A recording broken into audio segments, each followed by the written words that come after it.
দায়িত্ববান লোকের অবহেলার কারণে এই অবস্থা আমাদের দেশ অনেক পিছিয়ে আছে। যেরকম দেখেন, এই যে পৌরসভার বাতির লাইন, এই বাতির লাইন ছিঁড়ে পড়ে আছে 2 বছর যাবৎ। দায়িত্ববান লোকেরা দেখে না, তাদের নজরে আসে না। কেন তাদের নজরে আসে না? এই যে দেখেন, এই বাতির লাইনটি ছিঁড়ে পড়ে আছে 2 বছর যাবৎ, বাতি জ্বলে না। দেখেন পৌরসভার লাইটের অবস্থা, এই অবস্থা এভাবে 2 বছর যাবৎ আছে। এই এলাকার লোকজন রাত্রে চলাফেরা করতে পারে না বাতির জন্য। এই বাতির লাইন পৌরসভা যে দায়িত্ববান লোক আছে, তারা তাদের অবহেলার কারণে এই অবস্থা। তার ছিঁড়ে পড়ে আছে, লাইট জ্বলে না।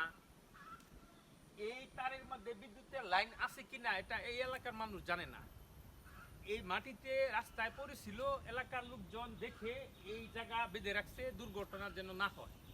31 সাল পৌরসভার বেহাল অবস্থা।